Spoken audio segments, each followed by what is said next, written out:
নমস্কার বন্ধুরা, তোমরা সবাই কেমন আছো? বড়দের প্রণাম, ছোটদের অনেক অনেক ভালোবাসা। হটপট রান্নাঘরে চটপট আমি আরেকটি রেসিপি নিয়ে চলে এসেছি, তোমরা দেখতে থাকো। চলো দেখো কি বানাচ্ছি। এটা হলো কলমি শাক, বুঝতেই পারছো দেখে। কলমি শাকটা আমি ঝিরিঝিরি করে কেটে নেব। এই কলমি শাকটা ভাজা বানাবো, এত অপূর্ব খেতে হয়। প্রথমে ধুয়ে বেছে নিয়েছি। পোকা পাতা যদি কোনো ফুটো পাতা থাকে, সেগুলো পাকা পাতা এগুলো সব বাদ দিয়ে দিতে হবে।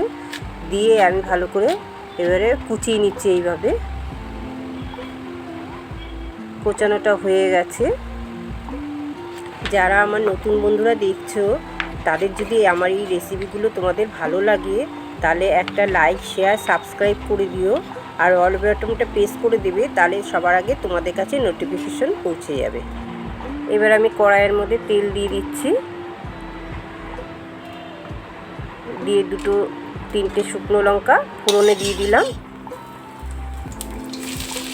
এখানে 4-5টা রসুনের কোয়া কুচি করে নিয়েছি, এতে দিয়ে দিলাম। আর 2-3টে কাঁচা লঙ্কা দিয়ে দিলাম ফোড়নে।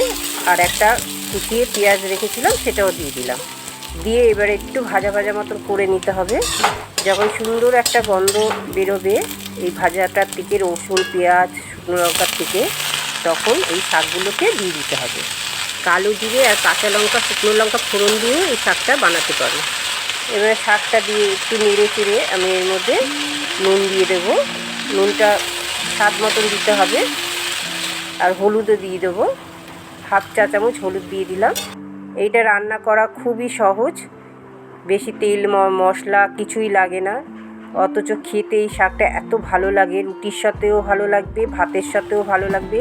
এই শাক ভাজা হলে ভাত খাওয়া হয়ে যায়। দেখো শাকটা অনেকটাই কমে গেছে, চাপা দিয়ে দিয়েছিলাম। এবারে আমি এটাকে নেড়ে চেড়ে সামান্য একটু মিষ্টি দিতে হবে, চিনি দিয়ে দিতে হবে।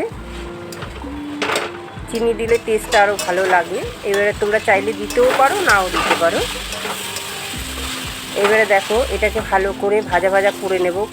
শাকটা দেখো কড়ার গায়ের থেকে কীরকম একটুখানি ডেলা পাকিয়ে যাচ্ছে, উঠে আসছে, তখন বুঝবে শাকটা ভাজা হয়ে গেছে। আমার শাক ভাজাটা হয়ে গেছে।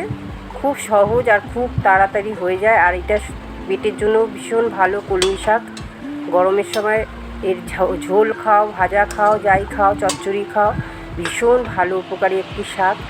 বন্ধুরা, আমার এই রেসিপিটা তোমাদের কেমন লাগলো? যদি ভালো লাগে লাইক, শেয়ার আর কমেন্ট করো। আর তোমরা সবাই খুব ভালো থেকো, সুস্থ থেকো, আনন্দে থেকো।